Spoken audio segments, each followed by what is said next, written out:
And a good evening to you. Happy Monday. Lanny Ford, Juju Phillips along with you here on the bottom line. Glad to have you along, as well as the audience down in Lincolnton, WLON. And I'd just like to go ahead and say, Red Solo Cup. White cupping it tonight. There's a reason for that. It has been a long, hard Monday. There is a very good chance that we will start doing this show sometimes, maybe once a month, maybe twice a month, on the outside patio at Three Hermanos right here in Maiden. So if you'd like to drop by, we'll give you plenty of notice. Okay. Now that time has changed and daylight a little bit longer, we may try to go down there and do some shows as well. We'd same like to time, same bat channel, same bat all channel, that stuff. same bat time, same bat channel. Gotcha. Yes, sir. In case you've been under a rock and haven't heard anything today, it's been moving day. Not only in the NFL, but in baseball as well. Yeah. Looks like the Freddie Freeman era is coming to an end. And the biggest thing in that one, Juju, that surprised me is my understanding is in the trade they gave away some prospects. And the Braves were never one to give away prospects. They'd give you players, but they didn't like to give away their prospects that they had coming up through the system. And I think the reason for that, Lanny, is primarily is that they're getting a guy back in left-handed slugger Matt Olson from the A's, who's young. First baseman. Yeah, he's 4 or 5 years younger than Freddie Freeman, 26 maybe, 27. He's from the Atlanta area. So they're getting that back, but they're giving up a really good catching prospect. They're giving up an outfield prospect and a couple of pitchers. One is a starting pitcher in the minors who played at Wake Forest, who's a flamethrower. And I don't, off the top of my head, don't remember his name. I just remember the details about it. But 4 really good prospects in return for an all-star in the American League, no less, a left-handed slugger in return for, losing Freddie Freeman. And I find it, again, with the baseball new deal between the owners and the players that were struck last week, since we've seen that, Lanny, the Cincinnati Reds are cutting staff and cutting salary. They've made another big trade today. They've gotten rid of all their best players. The Pirates are going to have a low payroll. The A's are doing the same thing. They're shedding salary. What they're saying is, if you're not going to tell us that we have to spend any amount of money and there's no way to compete with these major market teams that are spending $200 and $250 million, we can't compete if we spend 100 or 75. And well, heck, we'll spend 50 and collect prospects and be in a rebuild mode, and hopefully we strike gold with some of these guys, and maybe we could be back in contention in 2 or 3 or 5, 10 years. Bad thing? Oh, definitely a bad thing. Definitely a bad thing. I mean, you don't see this in the NFL. I mean, you don't see the Green Bay Packers selling off all their players. No, but I do. But teams. I do see Major League Baseball keeping players too long and paying them too much for what they contribute. Yeah, and it has changed a little bit. I think some of the teams in the front office, because of this analytics, they've gotten a little bit wiser and smarter in how they determine what is an effective player, or how long will a player be at his peak value. And if you look at some of these advanced stats and things I heard today, that this Olsen kid that's coming to the Braves from Oakland. Is it Brent Olsen? No, it's I want to say Greg Olsen, but it's not Greg Olsen. Matt Olsen. Matt. He's had some advanced stats that were better than Freddie Freeman last year. But Freddie is a clutch player. He hit if Freddie does not return, and again, the National League this year, and I brought up the subject to a friend of mine who's a big Braves fan. I said, even though the Braves don't like to spend a whole lot of money, they got a DH in the National League this year. And they keep saying, presumably, Freddie's going elsewhere. Presumably, they probably won't bring him back now. He's going out to his hometown area in either Los Angeles or with the Angels. Who's to say that maybe Freddie can't return and they have Olsen and Freddie Freeman as a first base DH combination and give those guys a day off when they need it, and they could be a DH on the other day? I don't know. I don't know if they have that kind of money. But, you always hear in baseball about the owners being greedy. You would think that what Freddie has done, what the Braves have done, and coming off the World Series, that if it comes down to that there was a difference of $15 or $10 million in a year or two of salary, then that's easily that's on the Braves management. If it comes down to $40 or $50 million, then that's on Freddie Freeman being greedy and going after whichever team offered him the most money. I mean, he's made well over $150 million in his career How old is already. Freddie Freeman? He's 31. Okay, so he's not but 4 years older. No, he's 4 years older. Yeah. And if you look at the baseball stats and the trends, this is when the players start to decline a little bit in their early 30s. You see it. You see a drop off. And Freddie was injured a lot in his earlier years. He has not been as injured over the last couple of years, and Braves have kept him healthy. I don't think if he was seeking a 7 or 8 year contract at $30 or $35 million, then yeah, the Braves are probably doing the right thing, let him walk. But nobody has really said what he's asking, or It'll come out eventually. Yeah. It'll come out eventually. So we really don't know that Freddie's gone because Freddie was not part of the deal. No, he's a free agent, but everybody thinks that he should have signed before the lockout, and it's dragged on, and spring training starts tomorrow. Yeah. All right, Stacy, let me give you a shout out there. My boy Stacy says, how about my Vols? Oh, yeah. Rick Barnes and his Vols. A lot of folks thought that they should have been a 2 seed. They're a 3 seed. We will get into some bracket action. I do want to say congratulations. I sent her a text over the weekend. Kara Consuegra, the head coach of the Charlotte 49er women's basketball, they won the Conference USA tournament, and they're going to the big dance. I want to say they go to Bloomington, Indiana. Does that sound right? I don't know. I believe that's right. But there is Bloomington. Oh, yes. I think that's where they play. Okay. They play Saturday. The women play, I guess, Friday, Saturday, Sunday, Monday. Is that the way they do it? It might be that way. The men are Thursday, Friday, Saturday, Sunday. I know they play Saturday. So my guess would be either that or they play Saturday, Sunday, Monday, Tuesday. I'm not sure. No, I think you had it right. Okay. Yeah. Okay. But Rick Barnes doing a good job with the Tennessee Volunteers. I sent some text to him last week before the tournament. I sent one yesterday after they won. They have a good team. Landy, this is the first time the Southeastern Conference that they have won a Southeastern Conference tournament in Tennessee since 1979.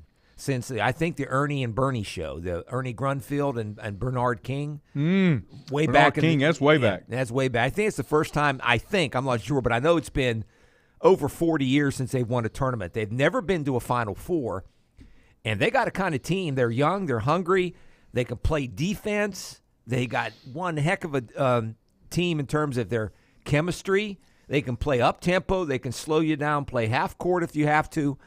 Don't overlook them. I follow them quite a bit, and I think they got an excellent chance of getting maybe even to the Final Four. Steelers got a new quarterback today in Mitch Trubisky. We're going to have Josh Carney on a little bit about 6:15 to talk about that. I don't want to say the first round, the play-in round of the NCAA tournament, Texas A&M CC. Is that Texas A&M Community College? What is that? They take on Texas Southern, and Indiana plays Wyoming in the second game. Texas, of course, that's up in Dayton. Have you ever been to the Dayton Arena? Yes, I have. I have too. That's the only away game I ever went was Charlotte, and it's an old airplane hangar. It's definitely different. 1981 when Lenore Ryan's women played in the Final Four in women's basketball. Okay. Back then, it wasn't.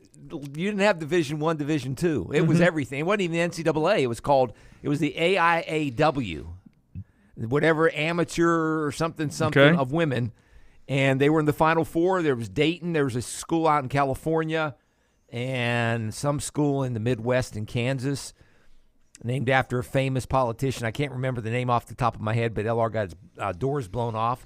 And then they had a, what do they call it? If you lose the first round game, you come back the next day and play the, what do you call it? Consolation. They had a consolation game in the Final Four. Yeah. In the Final Four. But that's the only time I've been to Dayton in my life. And then the other play-in round, I didn't realize they had two of them now. Bryant takes on Wright State, and Notre Dame takes on Rutgers. And then that's how you get into the main tournament. And then on Thursday is when we really get started. Tennessee will face Longwood. That's up in Indianapolis is where that Former game will be held. NAIA school. Former NAIA. Carolina will face Marquette. You can hear that game starting at 3:30 here on Thursday on WLON. Kentucky takes on St. Peter's. Let's see. Kansas will be they'll get one of the play-in, one of the 16s on the play-in game. And then on Friday, the next round takes place. Some of the top teams, Auburn will take on Jacksonville State. That one's in Greenville, South Carolina, same place that Duke's playing. Duke's playing down in Greenville. Let's see. Duke plays at 7:10 in Greenville in the Bon Secours Wellness Arena. That's a great name. It used to be called the Food Lion. I think it was Food Lion Arena. Bilo. It's the Bilo Center. Yeah, the Bilo Center. The Bilo Center. Yeah. It was a grocery store chain. There are two that I know of. There may be more, but there are at least two NCAA tournament teams that are going without their head coach because their head coach got fired. LSU. Will Wade from LSU. They went in as a number 6 seed, and he got canned, and then they canned Frank Martin today at South Carolina. And South Carolina made the big dance. Davidson takes on Michigan State at 9:40 down in Greenville. At least they didn't have to go across the world to probably get beat by Michigan State. No offense there, guys. Virginia Tech will take on Texas. I don't think they've got enough in the tank for that one. Let me roll back here till Thursday because I'm trying to remember. It's shaping up to be a Michigan State Duke. For the get to the Sweet 16, and that'll probably be the bad part about night. Tennessee. No, I'm wrong. Tennessee will probably have to go through Kentucky, I guess. No, Villanova. I thought Villanova. Okay, I'm looking. All right, in Indianapolis is Michigan, Colorado State, Tennessee, Longwood, Kentucky, St. Pete's. Maybe you're right. Murray State, San Francisco. So they'll have to play somebody out of that group, will they not? For the third time, have to play Kentucky? For the fourth time. But won't that be in the second round? They don't change sites between Thursday and Sunday or between. They're not supposed to. Yeah. No. So that's the teams in Indianapolis, unless. Yeah, I mean that's all the Thursday games. There's 4 games in Indianapolis: Michigan, Colorado State, Longwood versus Tennessee, Kentucky versus St. Peter's, and Murray State versus San Francisco. And I'll dig a little deeper. I've never seen it so hard to find a printable bracket. Not now. I mean, I can find all this stuff, but I can't find the printable bracket. Let me take a break, and then we'll come back. We'll talk some Steelers. Josh Carney's going to join us. We'll be back with more right here on The Bottom Line. Whether it's a sit-down meal or a call-in for the drive-thru, Brookwood Cafe and Catering is the answer. A variety of meats, vegetables, and desserts cooked daily, or a hot sandwich from the grill, they have what you're looking for to satisfy your taste buds. If you need catering from 5 to 500, Brookwood has you covered as well. Stop by Brookwood Cafe and Catering at 202 Providence Mill Road in Maiden. Don't forget breakfast daily till 11 a.m. Open Tuesday 6 a.m. to 2 p.m., Wednesday through Saturday 6 a.m. till 8 p.m., and Sunday from 7 a.m. to 3 p.m. Call 828-428-8944 to place your order today. If you ask around, you'll find Burke Mortuary has a reputation for excellence and commitment to value. They've built a reputation of trust for more than 35 years. Burke Mortuary is proud to offer personal attention, meaningful tributes, and the area's most affordable prices. They're also proud to offer you beautiful, state-of-the-art facilities. It's the perfect place to honor your loved one. So when choosing a funeral home, the choice is easy. Choose Burke Mortuary with locations in Maiden and Newton.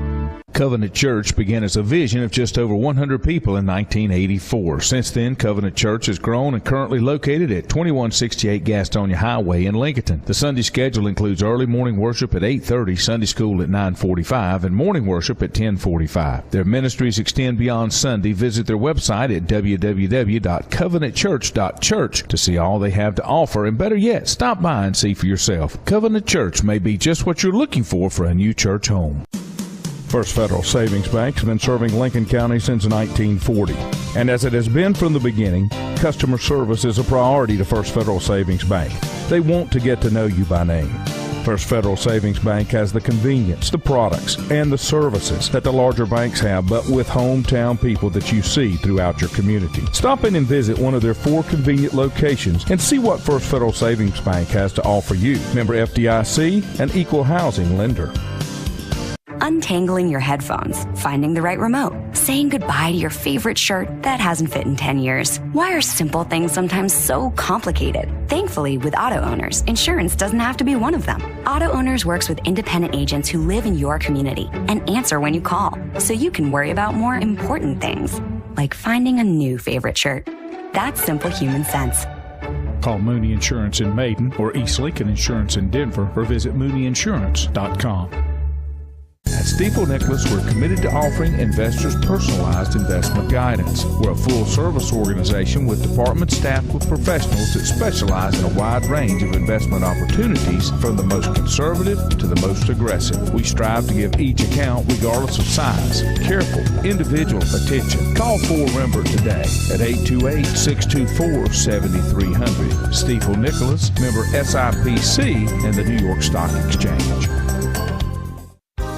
Times convenience stores are more than convenient. They're your neighborhood store, your store. With locations in Lincoln, Catawba, Gaston, Iredell, and Mecklenburg counties, there's one near you. Times convenience stores have the right items at the right price, from snacks, cold drinks, and light meals from the grill, and there's always a special to save you time and money. Times has what you need. Times convenience stores, there's one near you. Regardless of where you're going, there's one on your way. Remember, there's always time to stop by Times.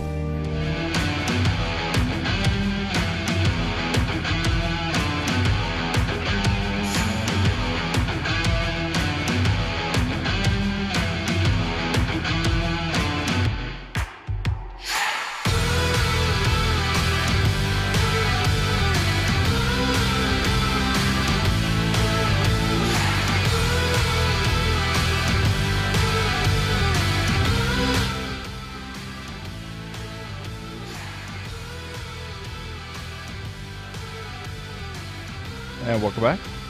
All right, we got all that worked out. Tennessee has a good chance going to the Sweet 16, and we've got a bracket, and I'll give you that bracket. Let's see if I can blow this thing up just a little bit. Tennessee is in the South. Mm-hmm. They play on Longwood, and then they'll take on the winner of Michigan, Colorado State. And then on the other side of their bracket, going out to the Sweet 16, they've got Ohio State, Loyola, Chicago, Villanova, and Delaware. Carolina's got the toughest road. Yeah, they win their opening round game, and then the next thing they think about is Baylor, and I think that one's going to be kind of tough to do. Let me go to our phones, bring our guest on. He is the Beaver County Times reporter, insider with the Steelers. Josh, thanks for joining us tonight. Yeah, thank you guys for having me. It's been a pretty busy day so far in the NFL. Not just for the Steelers, but for everybody else. So give me the lowdown on the Steelers picking up their new quarterback, Mitch Trubisky. Yeah, very interesting. Obviously, former North Carolina Tar Heel Mitch Trubisky is going to land in the Steel City. He was a name that was thrown around quite a bit at the scouting combine. Certainly a guy that fits what they've been looking for, brings that mobility, brings that pedigree. If you go back to 2017 UNC's Pro Day, there were only 2 general managers there, and one of them was Kevin Colbert to see Mitch Trubisky. So although he did not have an opportunity to draft him in the top 5, he eventually was able to acquire Trubisky. So no contract details on that at this point. But, yeah, Steelers seem to get their guy. At least for the next year or two post Ben Roethlisberger. But that's the thing. Most people are saying this is an intermediate fix. This is not a long-term answer for the Steelers, but it is a better option than what they've got on the bench. Absolutely. I mean, I still think that he's going to have to come in and quote-unquote compete with Mason Rudolph. I don't think that they're going to, just take the job from Rudolph right away, but regardless, they did not have many options at this point at quarterback. Rudolph and Dwayne Haskins were the lone quarterbacks on the roster at this time. But, yeah, they had to do something. They had to get a veteran in to compete with Rudolph and give the Steelers at least the outward look of competing in 2022. And I think that's what Trubisky does right now. And it also does not rule them out from, going quarterback at 20 in the NFL draft here in a few months. When you look at it, Josh, in the AFC North, does Mitch Trubisky give the Steelers a better chance to win than, say, Cleveland with Baker Mayfield? Oh, that's tough. I mean, I think Baker has a better supporting cast right now, but I think Trubisky has the potential to be a better quarterback than Mayfield. Obviously, that's coming from a place from how we saw, Baker Mayfield play last year. He was obviously injured, was not very good.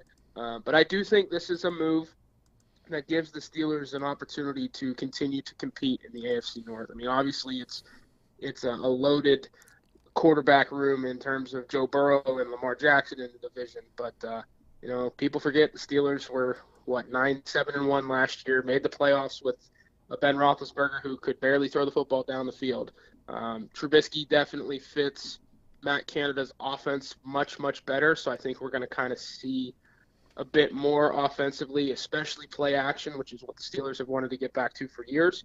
But I do think this gives them a better opportunity to compete in the division. I don't know that it's better than Cleveland right now.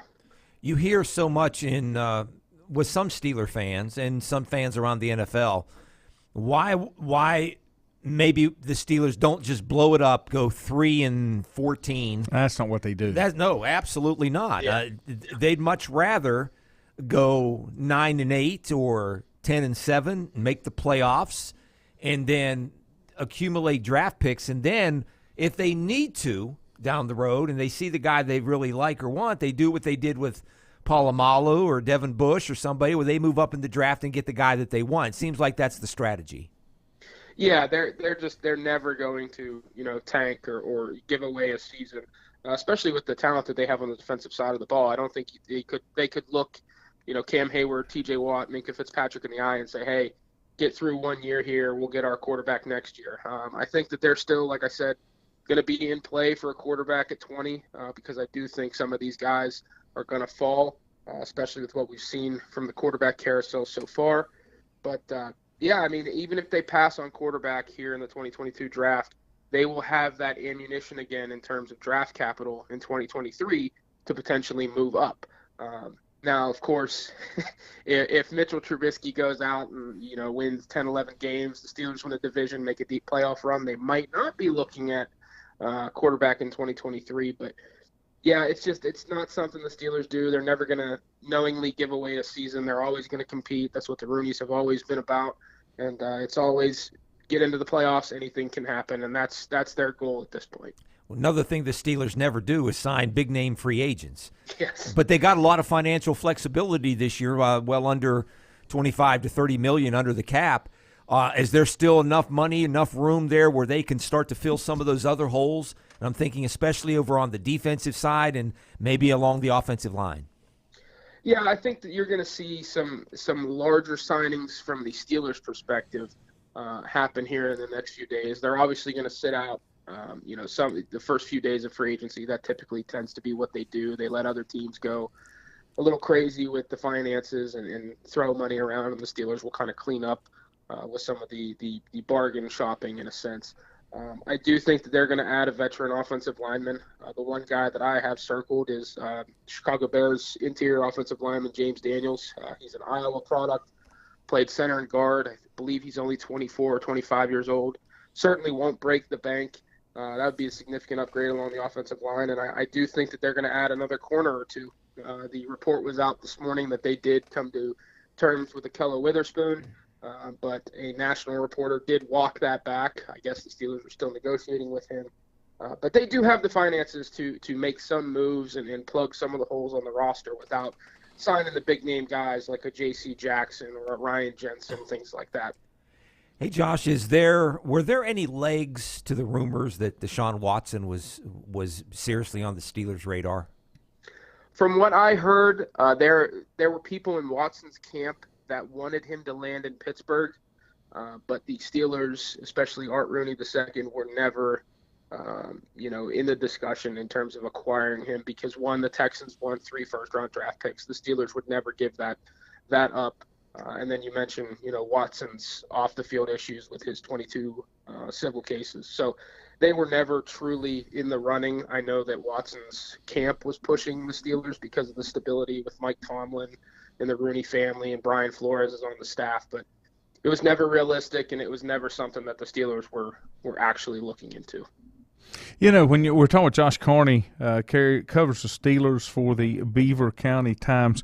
I told Juju that. Juju told me that, and I'm like, that's just not what the Steelers do. But you got to look at the black eye they went through with Ben early on. Yeah. That was not an easy thing either. I looked at it more as the Steelers are not one of those franchises that give up their entire future to get a player in.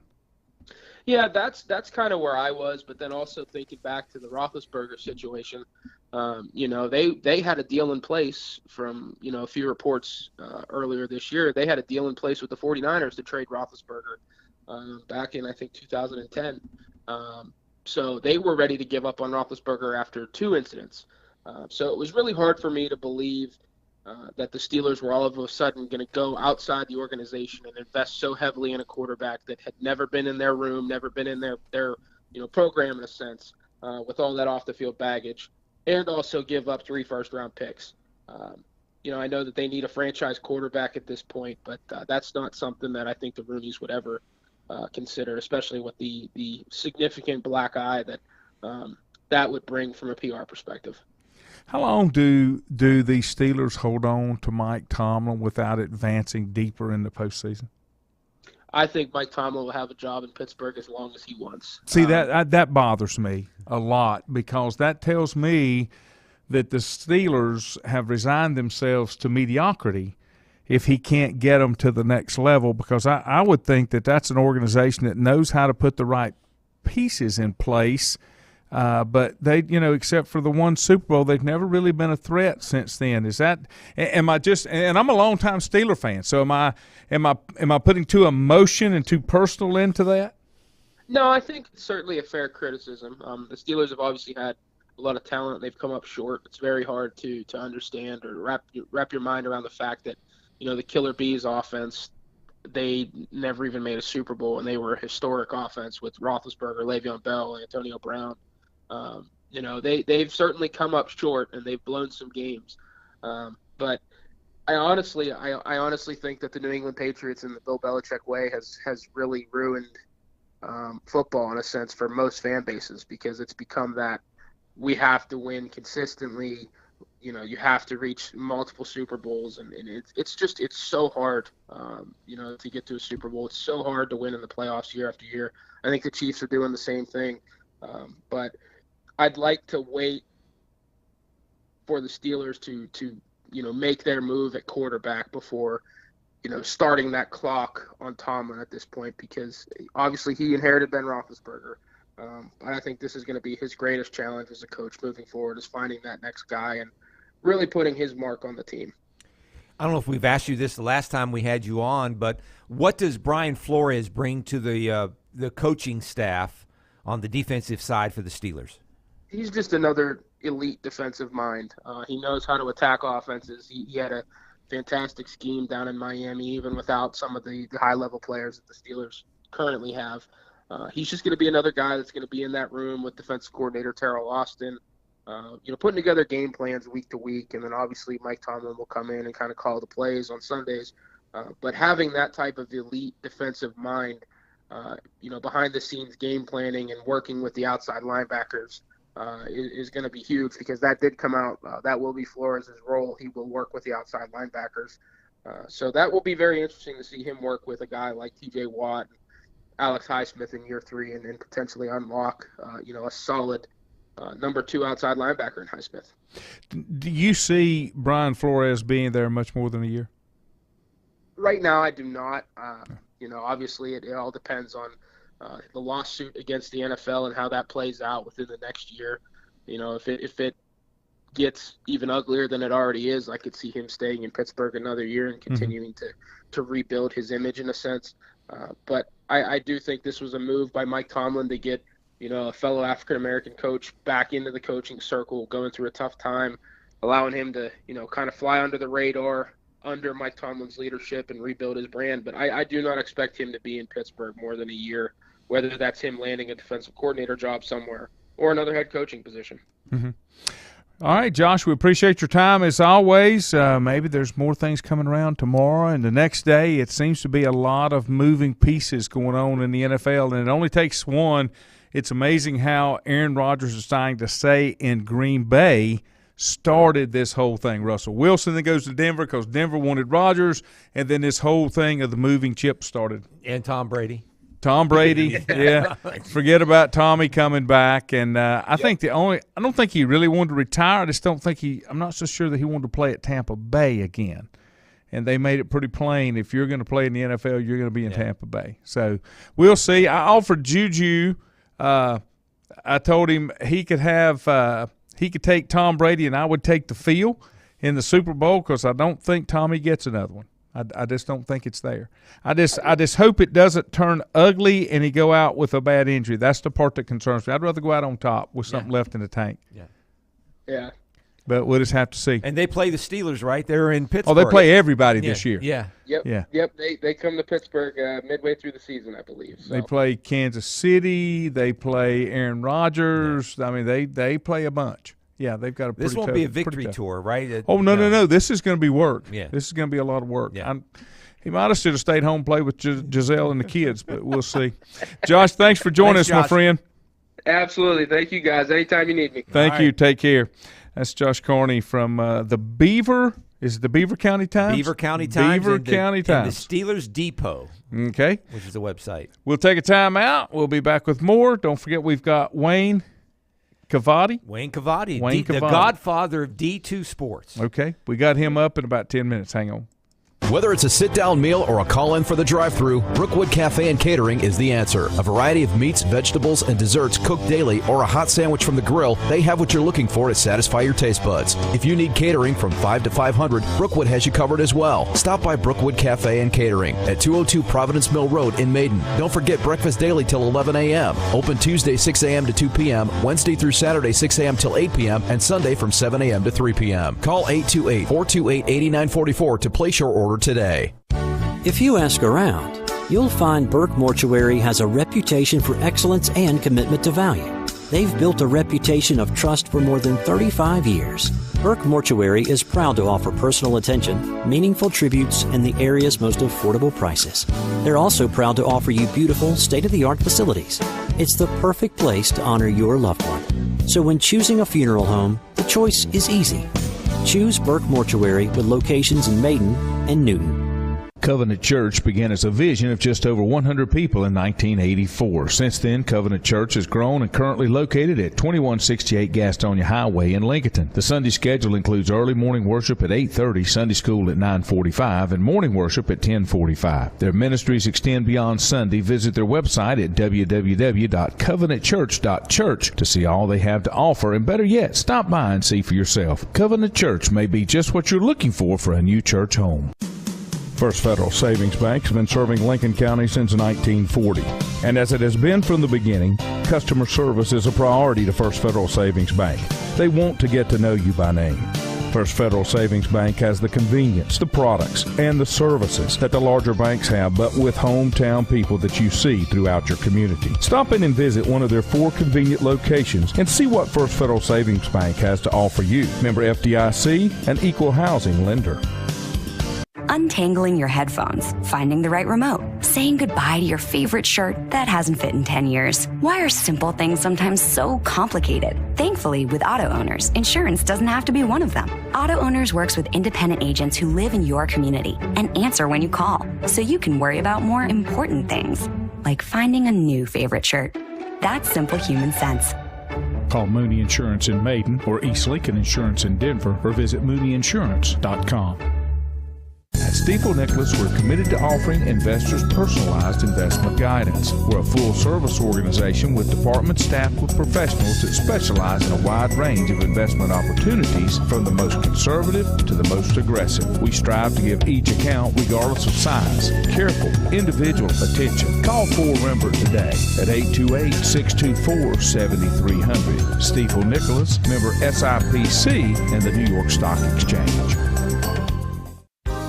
Times Convenience Stores are more than convenient. They're your neighborhood store, your store. With locations in Lincoln, Catawba, Gaston, Iredell, and Mecklenburg counties, there's one near you. Times Convenience Stores have the right items at the right price, from snacks, cold drinks, and light meals from the grill, and there's always a special to save you time and money. Times has what you need. Times Convenience Stores, there's one near you. Regardless of where you're going, there's one on your way. Remember, there's always time to stop by Times.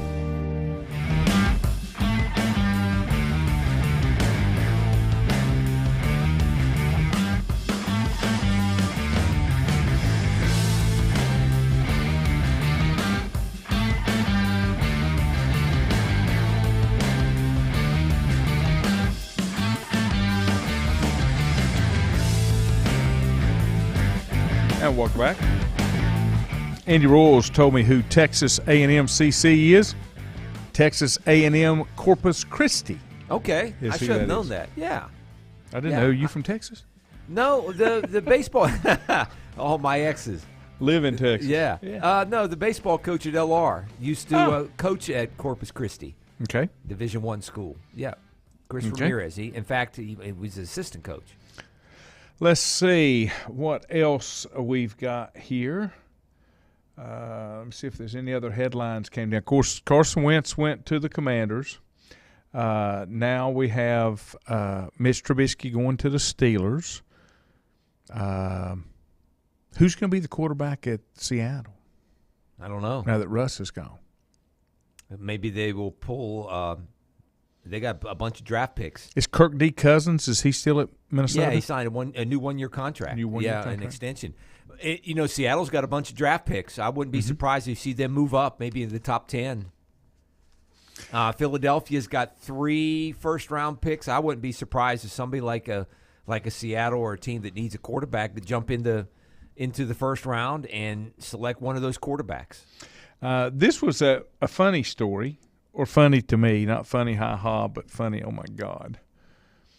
The Nets have been fined $50,000 for letting Kyrie Irving into the locker room at a home game. He can't play because he has not been vaccinated. He can sit on the front row right behind the bench as a spectator, but he can't play.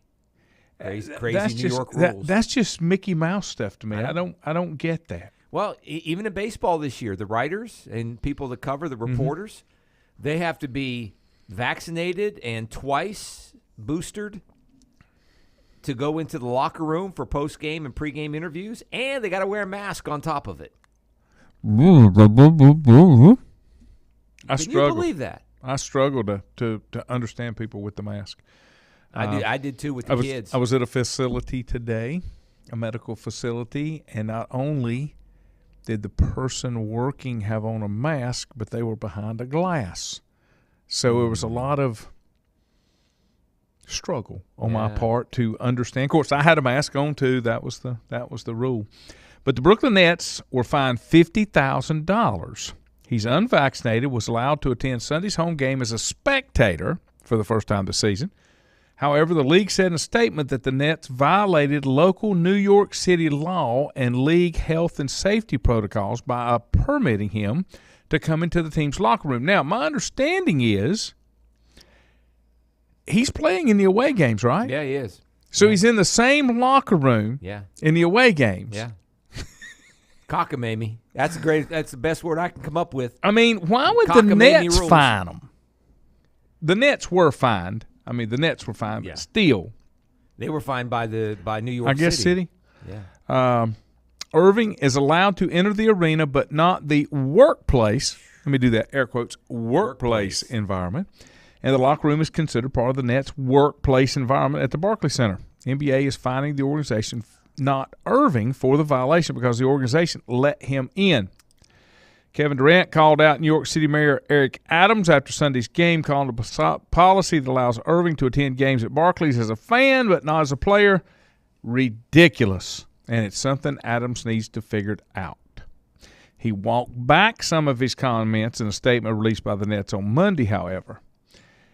You don't go out there and say that and then walk it back. There was nothing wrong with what he said. He said the last 2 years, this is what he walked back his statement. The last 2 years have been a difficult and painful time for New Yorkers. as well as a very confusing time for the changing landscape of the rules and mandates. I do appreciate the task the mayor has in front of him with all the city has been through.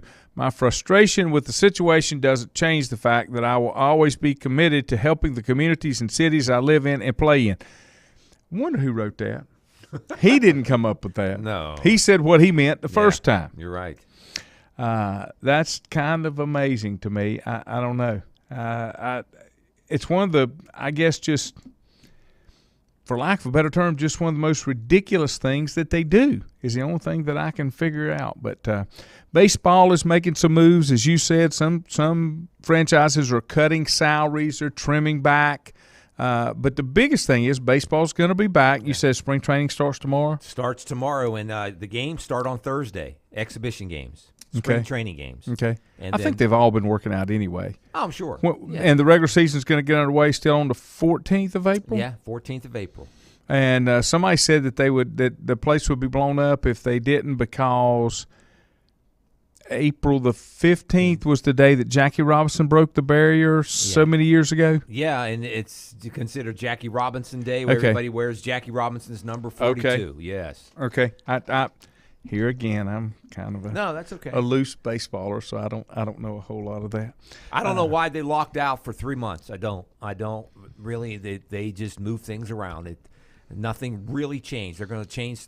Apparently they're going to go back to this ghost rule in extra innings, or you get the guy on second base. They're going to come. The players now have agreed to that, but not necessarily in the 10th inning. Maybe they'll play one extra inning normally, then they'll go to the 11th or the 12th. I don't know which one. But that's going to go into effect. They're going to get rid of the shifts, designated hitter. How did they get rid of the shifts? They just don't allow you to move past a certain spot? Yeah, you can't go beyond second base. I guess 2 guys always on the same side of either left side of second base, and 2 guys on the right-hand side. And then I think I saw – Though you can probably bing an outfielder in and play behind second base, right? Yeah. Have 5 infielders. Sure. As long as he's still in the grass. Yeah. Didn't I see that in 23 they're going to introduce the pitch clock? Yes. And I saw something about 14 seconds if there's nobody on base and 19 seconds if there's somebody on base. And when does that clock start? That was the other thing that was talked about. When the catcher catches the ball, because the catcher can just hold on to it an extra 10 seconds if the pitcher needs to. Yeah, I'm sure they'll stretch it out, but I'm sure as soon as the catcher throws it back. And then the automated strike zone. Yeah, they're gonna attempt to do some of these in the minor leagues this year. Well, no, they had the strike zone in the league that the Honey Hunters is in last year. That the was Atlantic League. Is that what it's called? Yeah. I thought it was some kind of international league or something. I couldn't remember. Give me a couple notes and let me get Wayne on the phone for us. Okay, Wayne Cavati, who is, they call him the godfather of Division II sports. He's going to join us, and he covers the Braves as well, Braves minor league system. Had some good stuff to say this past weekend. We thought we'd have him on to talk about a little Division II football, a little Division II baseball. Covers that as well, and the Atlanta Braves. The big story, I guess, Division II football, most of the D2 teams are now getting ready to start up spring practice. And I believe for most schools, they're starting this week. One of the top quarterbacks in all of Division II, Austin Reed, a quarterback from West Florida that LR fans saw here a couple of years ago, he made the announcement last week that he was transferring to Western Kentucky, which is a little bit of a surprise, going from Division II all the way up to FBS. And, of course, they're losing their quarterback, Western Kentucky is, so Austin Reed hoping to compete to be a starting quarterback. And let's go to the phone lines. Our guest line is Wayne Cavati, D2 reporter. I like the tagline, Wayne, godfather of D2 sports. Who gave you that little moniker? I don't know. I've been called the dean of D2 sports. Okay. I love them when they're any nickname that they give me. I love. They're great. So you've covered D2 athletics from football, basketball, and now you have a newsletter out and you're following baseball. Let's get into the little bit of the D2 baseball to start out with.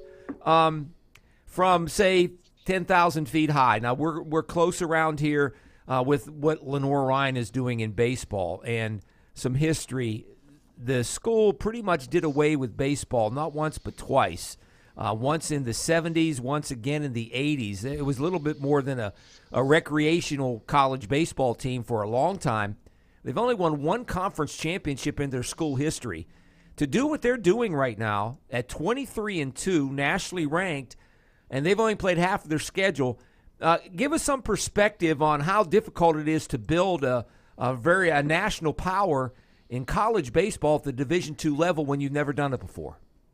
Well, first of all, it's fun to watch. Head coach, Chris Ramirez, he's done a sensational job in just getting the right transfers in, getting the right pieces in. But we kind of saw it last year with Wingate, right? They won the national championship, and on the D2 Nation podcast that I have, we had Wingate's head coach Jeff Gregory come on, and he talked about it that over the past few years in the South Atlantic Conference, you've just seen these coaches come in that know how to build a program, and they've all been patient, right? They knew that it wasn't going to happen overnight, and they knew that it was about getting the high IQ players, right? You didn't need the big power bats. You didn't need the stud pitchers at first. You needed high IQ players that would start winning games, just getting you maybe 500, maybe a few games over 500, and start getting eyes on your program, and that's when you could start really recruiting. And that's what they've done now with the Bears, right? They've gotten these big time transfers to come in. They're like Kuda. They're just bringing up their own guys very well, and it's amazing to watch. And going back to what you said, how hard is it? When you look at the history of D2 baseball, the names that are going likely to carry at the end of every year, right? The Tampas, the Florida Southerns, the Colorado Mesas, and that list is probably 15 or 20 deep. So it's hard to break into that club. But so it was really fun last year to see Wingate do it, and now Lenoir-Rhyne doing it.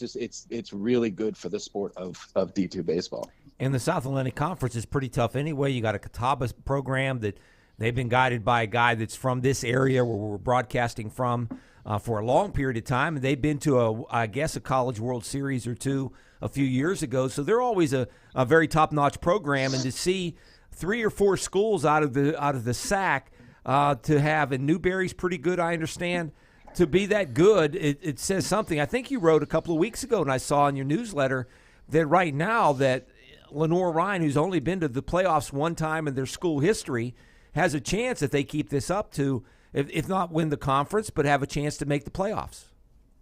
Oh, absolutely. Absolutely. And it's like I said, they have their offense is great.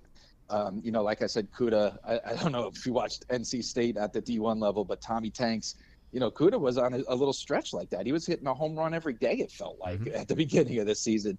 And you have Yanista. You just have a lot of big bats in that lineup that's going to score runs. And if you look at what's happening all across D2 baseball, that's what you got to do, right? The pitching is there. You're lucky if you have 2 quality pitchers in your rotation. But as long as you have those bats, you're going to hang in any game. And Lenoir-Rhyne has those bats. And the Lenoir-Rhyne Wingate showdowns we're going to see are going to be good. But, you mentioned Catawba, and I watched them play North Georgia a few weeks ago here. And, I live in Georgia. So I saw them play there. And I got to talk to both of the coaches. And they were actually talking about how Queens, a program that started, 4 or 5 years ago now, they were impressed by 2 of the arms in their rotation, that they have 2 live arms there. So you're talking, that goes back to what I was saying about this conference. You just had all these new coaches that came in that had this passion for this game and had baseball smarts and baseball knowledge. And all these programs are trending up. And that's going to make, I really do. I've talked about it before. I think the SAC is arguably the most underrated conference in D2 baseball, and that's weird to say when the national champion is playing there, but overall from top to bottom it's becoming really strong. We're talking Wayne Cavati. He covers D2 and just about all sports. Well, let me ask you this question. I heard you say you had some schools that maybe had 2 great arms on the staff when you're talking about D2. Is that the big separator when you talk about college baseball from division to division, is the number of top quality pitchers? You talk about Lenoir-Rhyne's got the bats. So is it the pitchers that really separate these teams from division to division, even from conference to conference? I think it's a huge factor. I think when you get down the road, and we're talking May and June baseball, right? We're talking the playoffs. It is the pitching, and it's the depth of pitching. So having those two starters is a big deal. But like we saw last year in the D2 baseball championship with Wingate, I'm going to probably butcher his last name, but Sam Matterson, I believe his last name was, for Wingate, was a reliever. He came on and pitched 5.1 innings to close out the championship game against Central Missouri, one of the most storied programs in D2 baseball, and he didn't allow a hit. He walked one batter, right? So you need those starting pitching depth, and the deeper your rotation goes. You look at a Tampa, and they have 3 legit starters every year, right? If you're going to play them on a Friday, Saturday, and Sunday, you're in trouble. And so teams like that is the big differentiator. But having that back of the bullpen, especially in this day and age where there's so many big bats and you may fall behind, 8-0 real quick, and your starter may be pulled, even one of your best starters on a bad day, to have that bullpen to go to, it's a huge difference. And then one other factor is not just having the big bats, but having smart bats, especially at the end of the year, because the deeper and deeper you get in the playoffs, the better the pitching is. And that's why you're getting deeper in the playoffs. So you don't need just home run hitters at that point. You need selective hitters and smart hitters. And those are the programs. I talked about a Nick Clarno today on Battery Power, the Braves site, as a MLB draft pick watch. And when I talked to Coach Ramirez about him, his walk rate is going up and his strikeout rate is coming down. Those are the kind of hitters you need in your lineup. You need those good awareness of the strike zone come that time of year to face those tough pitchers. So there's a lot of differentiators that separate the deep run teams from the playoff teams. Speaking of the Braves, you got some comments on the Olsen trade today? Oh, man, it's tough, Look, Freddie, the whole Freddie Freeman saga, it never felt comfortable that he was coming back, right? There was never a minute that you felt for sure that he was coming back. To replace him with Matt Olson, that's not a bad thing, right? It's not going to be Freddie Freeman, especially in the clubhouse, especially with the fans. But he's a really good player, so it could be a lot worse. But of course, it's heartbreaking to see a Freddie Freeman go, especially after they just won the World Series. What kind of players did they have to give up to get him? Well, they gave up quite a few. They gave up Christian Pache, who some felt was the top prospect in the system. They gave up Shea Langeliers, who is arguably the top catching prospect in baseball. But they have a wealth of outfield prospects and a wealth of catching prospects that you could deal players like that. Some people will look at it. There were 2 other prospects in it, in the trade as well. One was really low on the minor league ladder, but very good, Joey Estes. And the other was Ryan Cusick, who they just drafted last year, who has a big fastball, but his secondary pitches are question marks, So you look at that, and some people may not be thrilled because you gave up 4 of the system's top prospects, but you're getting a very, he's an all-star, and he's got 2 years at a very affordable price tag on his contract. And, as a guy that covers the Braves farm system, I hate to see those guys go because I get a personal attachment to them. But I don't think it's a bad trade at all, especially when you're getting the talent that Matt Olson brings to the table. One of the Braves prospects, LR grad Justin Dean, you've talked about him before on the program here. As the minor league season gets ready to start up in a couple of weeks, where do you see Dean fitting in this year, and where does he come in on your preseason rankings? Well, so we did our preseason rankings at Battery Power. The site formerly known as Talking Chop is now called Battery Power. And when we did it, he was number 18. If you read my work, I'm a big fan. I've been a big fan of Justin Dean since media day at Rome Braves when I met him for the first time. He's just a great guy, a great player. Obviously, with those 4 names, all 4 names that were traded were above him in the rankings. So we're looking at a top 15 prospect in the Brave system now. And with Pache, Pache was the center fielder in waiting. With him out of the system, that moves up the outfielders, and Justin Dean's going to be right there as a, defensively with that speed. He's great. On the bases, obviously, he's great. If you look at him last year, he struck out a lot more than he ever had. But I think that had a lot to do with the layoff from, the lost 2020 season, because at the end of the season, he looked a lot more like the Justin Dean that was almost player of the year the year before COVID hit in 2019 when he tore up Rome in low A. He's just an exciting player, and I'll never say a bad thing about him because he's fun to watch and he's a great guy. Were you surprised last week when Austin Reed, who's a quarterback at West Florida, announced that he was going to transfer, and he announced he's going to Western Kentucky? I mentioned it a little bit earlier, a couple of minutes ago. I was a little surprised they went from D2 to FBS. Your thoughts there? Obviously, Austin Reed was – I mean, it shakes up that whole super region too. Was it surprising? Of course, you hope you never see a guy like that leave when you get to cover the sport, especially, like I said, I live in Georgia. This is like the region I cover. He was a great guy. He was arguably the best quarterback in D2. I don't know. I chatted with him a little bit, but I don't know all of the offers he got. It was really quick, that he landed on Western Kentucky. So there must have been something there that he really worked for him. And there's zero doubt in my mind that he is going to compete at the D1 level and be very good.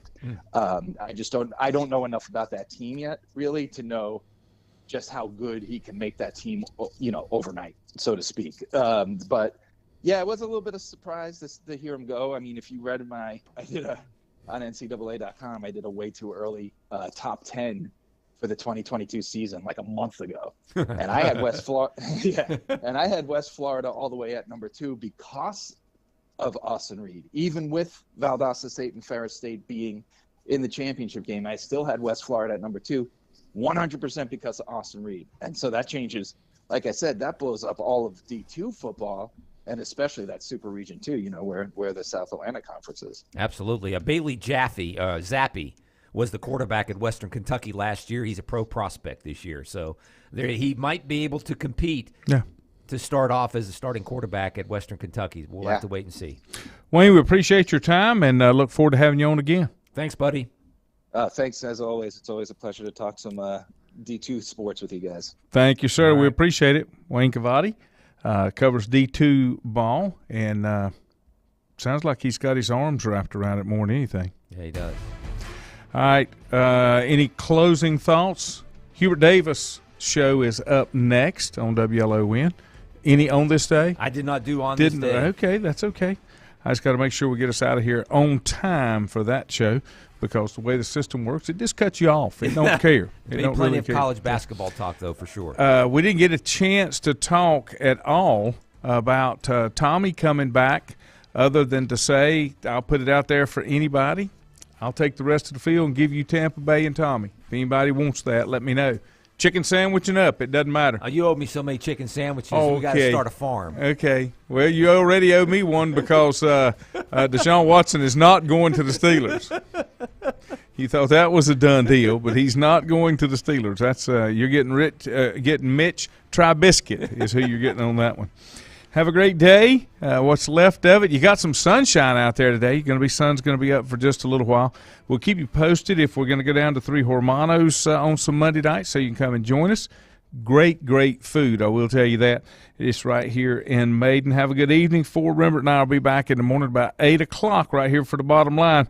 Have a good one, folks. We'll see you in the morning.